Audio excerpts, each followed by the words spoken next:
Empuraan directed by Prithviraj Sukumaran. ഇത് കണ്ടിറങ്ങിയതേ ഉള്ളൂ. ലൂസിഫറിന്റെ ഒരു 10 ഇരട്ടിയുള്ള ഒരു പടം. എൻ്റെ മോനെ, ഈ പടം ശരിക്കും ഒരു ഗംഭീര എക്സ്പീരിയൻസ് ആണ് കേട്ടോ. രാവിലെ 6 മണിക്ക് അത്രയും ഫാൻസിൻ്റെ ഇടയിൽ ഈ പടം കാണുന്ന വെച്ചാലില്ലേ, ഒരു ഒന്നൊന്നര പടം. ഈ പടത്തിന്റെ ഏറ്റവും വലിയ ഹൈലൈറ്റ് ഇതിന്റെ സ്ക്രിപ്റ്റും അതുപോലെ തന്നെ മേക്കിങ്ങും ആണ്. ഒന്നും പറയാനില്ല, ഒരു ഇടിവെട്ട് പടം തന്നെ. അത് എക്സ്പീരിയൻസ് ചെയ്യുക എന്നുള്ളതാണ്. ലൂസിഫറിൽ നമ്മൾ കണ്ടതൊന്നും ശരിക്കും ഒന്നുമല്ല, അതിൻ്റെ എത്രയോ മടങ്ങ് ഇരട്ടിയുള്ള സാധനമാണ് ശരിക്കും എമ്പുരാൻ എന്ന് പറയുന്നത്. ഈ പടം അടിമുടി പൊളിറ്റിക്കൽ ആയിട്ടുള്ളൊരു പടമാണ്. ഞാൻ എപ്പോഴും മുരളി ഗോപിയുടെ സ്ക്രിപ്റ്റ് ശ്രദ്ധിക്കുന്ന സമയത്ത് മുരളി ഗോപി വളരെ ഡീപ്പായിട്ട് ഇന്ത്യൻ പൊളിറ്റിക്സും കേരള പൊളിറ്റിക്സും വാച്ച് ചെയ്യുന്ന ഒരാളാണ്. അപ്പോൾ ഈ സിനിമയിലെ ഓരോ ഡയലോഗും, അതായത് പൊളിറ്റിക്കൽ ആയിട്ടുള്ള ഡയലോഗൊക്കെ ഇല്ല, കൊള്ളേണ്ട സ്ഥലത്തൊക്കെ കൃത്യമായിട്ട് കൊള്ളുന്നുണ്ട്. ഈ പടം തുടക്കം മുതൽ അവസാനം വരെ ഒരു വലിയൊരു പൊളിറ്റിക്കൽ പടം തന്നെയാണ്. ഈ പടം എനിക്ക് തോന്നുന്നു സയ്യദ് മസൂദ് എന്ന് പറയുന്ന ക്യാരക്ടറിന്റെ ഒരു ബാക്ക്ഗ്രൗണ്ടാണ് ശരിക്കും ഇതിൽ കാണിച്ചിരുന്നത്. അതായത് തുടക്കം മുതൽ സയ്യദിന്റെ സ്റ്റോറിയാണ് ഇതിൽ പറഞ്ഞു വരുന്നത്. പക്ഷേ സിനിമ അവസാനിക്കുന്ന സമയമാകുമ്പോഴത്തേക്കാണ് ഖുറേഷി ആരായിരുന്നു, അല്ലെങ്കിൽ ഖുറേഷിയുടെ ചെറുപ്പകാലം, ആ ഒരു എവല്യൂഷൻ ഉണ്ടല്ലോ, സ്റ്റീഫൻ നെടുമ്പള്ളിയിൽ നിന്ന് ഖുറേഷിലേക്കുള്ള ആ ഒരു ചേഞ്ച് ഉണ്ടല്ലോ, അത് പറഞ്ഞു തുടങ്ങുന്നത് ഈ പടത്തിന്റെ അവസാനമാണ്. അതായത് പറഞ്ഞു തുടങ്ങുന്നതേ ഉള്ളൂ. ലൂസിഫറിനെക്കാളും എത്രയോ വലിയ പടം കേട്ടോ എമ്പുരാൻ എന്ന് പറയുന്നത്. ഈ പടത്തിന്റെ മേക്കിങ്ങിനെ കുറിച്ച് പറയുകയാണെങ്കിൽ ഫസ്റ്റ് സീൻ, അതായത് ആ ഇറാഖിലത്തെ എക്സ്പ്ലോഷൻ സീൻ കാണുമ്പോൾ തന്നെ നമുക്ക് പടത്തിന്റെ ക്വാളിറ്റി മനസ്സിലാവും. അതായത് ഇവർ ഈ പ്രസ് മീറ്റിലും പ്രൊമോഷൻ സമയത്തൊക്കെ പറഞ്ഞില്ലേ, അത് തള്ളിമറിക്കുന്നതിനൊക്കെ അപ്പുറത്തായിട്ട് അവർ പറഞ്ഞതെല്ലാം വളരെ കുറച്ചാണ് കേട്ടോ. അവര് വളരെ കുറച്ച് മാത്രമേ സിനിമയെ കുറിച്ച് വിട്ടു പറഞ്ഞിട്ടുള്ളൂ. അതിന്റെ എത്രയോ ഇരട്ടി നമുക്ക് ഈ സിനിമ സ്ക്രീനിൽ കാണുന്ന സമയത്ത് ശരിക്കും എക്സ്പീരിയൻസ് ചെയ്യാൻ വേണ്ടി പറ്റും. ലോകത്ത് നമ്മൾ ഈ സഫാരി ടിവിയിലെല്ലാം കാണുന്ന കുറെ സ്ഥലങ്ങളില്ലേ, ഓൾമോസ്റ്റ് എല്ലാ സ്ഥലങ്ങളും കവർ ചെയ്തിട്ടുണ്ട്. അതായത് ഇറാഖ്, യമന്, ഫ്രാൻസ്, പാരീസ്, പിന്നെ ഏതൊക്കെ ആഫ്രിക്കൻ കൺട്രീസ്, കേരളം, ഒരുമാതിരിപ്പെട്ട എല്ലാ രാജ്യങ്ങളും ഈ സിനിമയിൽ കാണിക്കുന്നുണ്ട്. പക്ഷെ അത് വെറുതെ അങ്ങനെ കാണിച്ചു പോകുന്നതല്ല, ഓരോന്നിനും കൃത്യമായിട്ടുള്ള പ്രസക്തി ഉണ്ട്. അങ്ങനെ വെറുതെ കാണിച്ചു പോകുന്നതല്ല. ലൂസിഫറിൽ തന്നെ ജസ്റ്റ് വന്നു പോയിട്ടുള്ള പല കഥാപാത്രങ്ങളും അതിൻ്റെ എല്ലാം ഇമ്പോർട്ടൻസ് എത്രത്തോളമായിരുന്നു എന്ന് നമുക്ക് ഈ സിനിമയിൽ കാണാൻ വേണ്ടി പറ്റും. പ്രത്യേകിച്ച് നമ്മുടെ മഞ്ജു വാര്യർ, അതുപോലെ തന്നെ ടോവിനോ തോമസിന്റെ എല്ലാം കഥാപാത്രം, പിന്നെ അത് കൂടാതെ പുതുതായിട്ട് ചില കഥാപാത്രങ്ങൾ കൂടി ഈ സിനിമയിൽ കയറി വന്നിട്ടുണ്ട്. അതിൽ ഏറ്റവും അടിപൊളിയായിട്ട് എനിക്ക് തോന്നിയത് നമ്മുടെ സുരാജ് വെഞ്ഞാറമൂടിന്റെ മണിക്കുട്ടിന്റെ കഥാപാത്രങ്ങളായിരുന്നു. കറണ്ട് കേരള പൊളിറ്റിക്സിൽ വളരെ റെലവെന്റ് ആയിട്ടുള്ള ചില ലീഡേഴ്സിനെയൊക്കെ ഇങ്ങനെ റെപ്രസെന്റ് ചെയ്ത് പോകുന്നുണ്ട്. അതിൽ സുരാജിന്റെ ഡയലോഗും കാര്യങ്ങളൊക്കെ അടിപൊളിയാണ് കേട്ടോ. സുരാജിന്റെ ക്യാരക്ടർ ശരിക്കും ആരാണെന്നുള്ളത് നമുക്ക് സിനിമ കാണുന്ന സമയത്ത് മനസ്സിലാകും. അതൊരു നല്ല ക്യാരക്ടറായിരുന്നു. സുരാജ് നല്ല അടിപൊളിയായി തന്നെ ചെയ്തിട്ടുണ്ട്. പിന്നെ ലാലേട്ടനെ കുറിച്ച് പറയണ്ടല്ലോ, ലാലേട്ടൻ ഈ സിനിമയിൽ ശരിക്കും വളരെ കുറച്ചേ ഉള്ളൂ. സിനിമയുടെ ഒരു 45% നമ്മുടെ ഖുറേഷിയുടെ കഥാപാത്രമേ ഉള്ളൂ. പക്ഷെ വന്ന സീനുകളെല്ലാം ഉണ്ടല്ലോ, നമുക്ക് വല്ലാണ്ട് രോമാഞ്ചം തോന്നും. ആദ്യത്തെ ഇൻട്രോ സീൻ കാണുമ്പോൾ നമുക്ക് തോന്നും അതാണ് ഗംഭീരം എന്ന്. പക്ഷെ ഇന്റർവെല്ലിന് ശേഷം ചെങ്ങായി ഒരു വരവ് വരുന്നുണ്ട്. അത് മറ്റേ സാധനമില്ല, നമ്മുടെ കടവുളൈ പോലെ അതിന്റെ ഒരു റീമേക്ക് വേർഷനിൽ വരുന്നത്. ലൂസിഫറിൽ നമ്മൾ കണ്ടിട്ടുള്ള ഫൈറ്റ് അല്ലേ, സ്റ്റീഫൻ നമ്മൾ ഉദ്ദേശിച്ച ആ വ്യക്തിയല്ല എന്ന് പറയുന്നില്ലേ, അതിന്റെ ഒരു 10 ഇരട്ടി ഇമ്പാക്റ്റുള്ള ഒരു സാധനം നമ്മൾ ഈ പടത്തിൽ കാണുന്നുണ്ട്. ഈ ഫൈറ്റ്, അതായത് സ്റ്റീഫൻ നെടുമ്പള്ളി അതായത് ഖുറേഷി എബ്രഹാം സ്റ്റീഫൻ നെടുമ്പള്ളിയായി വന്നിട്ട് കേരളത്തിൽ ചെയ്യുന്നൊരു ഫൈറ്റ് ഉണ്ട്. അതൊരു ഒന്നൊന്നര ഫൈറ്റ് ആയിരുന്നു കേട്ടോ. അത് ഈ പടം എന്താണ്, ലൂസിഫറിനെ കമ്പയർ ചെയ്യുന്ന സമയത്ത് അതിനേക്കാളും കൂടുതൽ ആക്ഷൻ സീക്വൻസ് ഈ പടത്തിലുണ്ട്.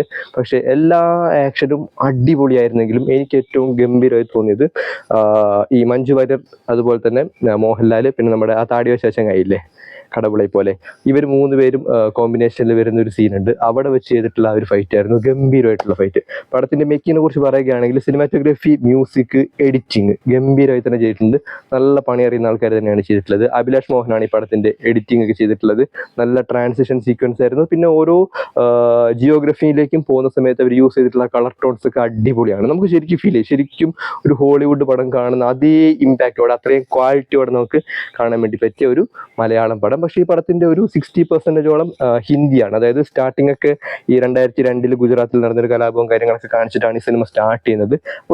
ഒരു ഭൂരിഭാഗം സീനും ഹിന്ദിയിലും ഇംഗ്ലീഷിലൊക്കെയാണ് പറഞ്ഞു പോകുന്നത്. പക്ഷെ നമുക്ക് വളരെ ഈസി ആയിട്ട് ഈ സാധനം മനസ്സിലാകും. അതായത് നമുക്ക് വലിയ ബുദ്ധിമുട്ടുള്ളതായിട്ടൊന്നും അങ്ങനെ ഫീൽ ചെയ്യില്ല. പക്ഷെ ഇതൊരു മലയാളം പടം തന്നെയാണ്.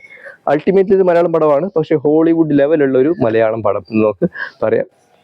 പിന്നെ അതുപോലെ തന്നെ സയ്യദ് മസൂദിന്റെ ഒരു ബാക്ക്ഗ്രൗണ്ടും കാര്യങ്ങളൊക്കെ നല്ല കൃത്യമായിട്ട് കാണിച്ചിരുന്നുണ്ട്. സയ്യദും ഖുറേഷിയും തമ്മിൽ എങ്ങനെയാണ് കണക്ട് ആവുന്നത്, ഇവർ തമ്മിലുള്ള ബോണ്ടിങ് എന്താണെന്നൊക്കെ കറക്റ്റായിട്ട് സിനിമയിൽ കാണിച്ചു തരുന്നുണ്ട്. എന്ന് മാത്രമല്ല ഖുറേഷിക്ക് ശേഷം ഉറപ്പായിട്ടും സയ്യദ് തന്നെയാണ് രണ്ടാമത്തെ ആള് എന്ന് അടിവരയിട്ടിട്ടാണ് ഈ സിനിമ പറഞ്ഞു പോകുന്നത്. അത് നോക്കുവാണെങ്കിൽ ലാലേട്ടന് ശേഷം പൃഥ്വിരാജ് തന്നെയായിരിക്കും വേണമെങ്കിൽ അങ്ങനെയും വായിക്കാം. പക്ഷേ അന്ത അളവൊക്കെ ഉണ്ട് സാധനം, നമുക്ക് അയ്യേന്ന് തോന്നൂല. അതായത് അത്രയും വലിയ ഒരു സ്ക്രിപ്റ്റില് കൃത്യമായിട്ട് നല്ല ആക്ടേഴ്സിനെ പ്ലേസ് ചെയ്ത്, നല്ല ടെക്നീഷ്യൻസിനെ പ്ലേസ് ചെയ്ത് ഇത് സ്ക്രീനിൽ കാണുന്ന സമയത്ത് നമുക്ക് ഒരിക്കലും അയ്യെന്ന് ഫീൽ ചെയ്യില്ലല്ലോ. നമുക്ക് പെർഫെക്റ്റ് ആയിട്ട് തോന്നും ഖുറേഷി എബ്രഹാം എന്ന് പറഞ്ഞാൽ ഇങ്ങനെയായിരിക്കും എന്നുള്ളൊരു തോന്നൽ ഉണ്ടാക്കിയെടുക്കാനായിട്ട് ഡയറക്ടർക്ക് പൃഥ്വിരാജിന് കഴിഞ്ഞിട്ടുണ്ട്.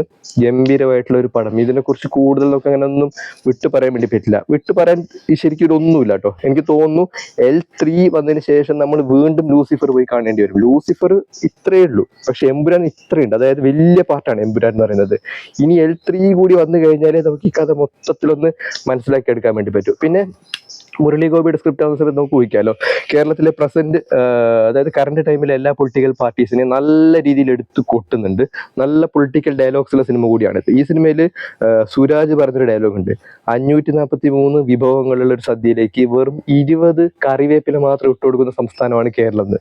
യജാതി ഡയലോഗ്. അത് നമ്മൾ റീതിങ്ക് ചെയ്യുന്ന സമയത്താണ് അതിന്റെ ഒരു ഇമ്പാക്ട് മനസ്സിലാകുന്നത്. ഇങ്ങനെ ഒരുപാട് പൊളിറ്റിക്കൽ ഡയലോഗ്സും കാര്യങ്ങളൊക്കെ പറഞ്ഞു പോകുന്നുണ്ട്. പിന്നെ ഈ സിനിമയിൽ അഭിനയിച്ചിട്ടുള്ള ഫോറിൻ ആക്ടേഴ്സിന്റെ പെർഫോമൻസ് ഒക്കെ ഗംഭീരമായിരുന്നു. അതായത് ഇംഗ്ലീഷുകാരും ആഫ്രിക്കക്കാരൊക്കെ നല്ല കാട്ടൊക്കെ അഭിനയിച്ചിട്ടുണ്ട്. അവസാനം ഒരു ചൈനക്കാരൻ മാമൻ വന്ന് തൂക്കി അടിച്ചിട്ട് പോയിട്ടുണ്ട്. ഇനി ഫൈറ്റ് നടക്കാൻ വേണ്ടി പോകുന്നത് ഖുറേഷിയുടെ ഗാങ്ങും അതുപോലെ തന്നെ ഷൻ ഗാങ്ങും കൂടിയാണ്. അതാണ് ഈ പടത്തിന്റെ L3യിലേക്കുള്ള ഹിന്റ് എന്ന് പറയുന്നത്. അതാണ് അടി നടക്കാൻ വേണ്ടി പോകുന്നത് ചൈനക്കാരുമായിട്ടുള്ള അടിയാണ്. അതായത് ഇനി പടം ചൈനയിലാണ്. സോ കണ്ട് എക്സ്പീരിയൻസ് ചെയ്യുക. ഒരു വല്ലാത്തെന്നല്ല, ഗംഭീരമായിട്ടുള്ള തിയേറ്ററിക്കൽ എക്സ്പീരിയൻസ് ആണ് എമ്പുരാൻ എന്ന് പറയുന്നത്. ശരിക്കും ഒരുപാട് നാളുകൾക്ക് ശേഷമാണ് ലാലേട്ടന്റെ സ്ക്രീനിൽ കണ്ടിട്ട് ഇമാതിരി ഒരു ഒരു ആവേശം തോന്നിയത്. ഒരുപാട് നാൾക്ക് ശേഷമാണ്. സോ കണ്ട് എക്സ്പീരിയൻസ് ചെയ്യുക. അന്യായമായിട്ടുള്ളൊരു പടം, ഹെവി പടം, വലിയ പടം. അതാണ് എമ്പുരാൻ എന്ന് പറയുന്നത്. ഓൾ ക്രെഡിറ്റ്സ് ഗോസ് ടു റൈറ്ററും അതുപോലെ തന്നെ ഫിലിം മേക്കർ, ഡയറക്ടർ. അത് കാരണം അതിലേതെങ്കിലും ഒന്ന് വീക്കായി കഴിഞ്ഞാൽ ചിലപ്പോൾ പടം മൊത്തത്തിൽ വീക്കായി പോകും. കിടിലം സ്ക്രിപ്റ്റ്, കിടിലം മേക്കിങ്, അതുപോലെ തന്നെ ഗംഭീരമായിട്ടുള്ള പെർഫോമൻസും. ഇതാണ് എമ്പുരാൻ. ഈ പടം എനിക്ക് തോന്നുന്നു ഞാൻ ഒന്നുകൂടി കാണേണ്ടി വരും തോന്നുന്നു. അത്രയ്ക്കുണ്ട്. ഹെവി കിടിലം പടം.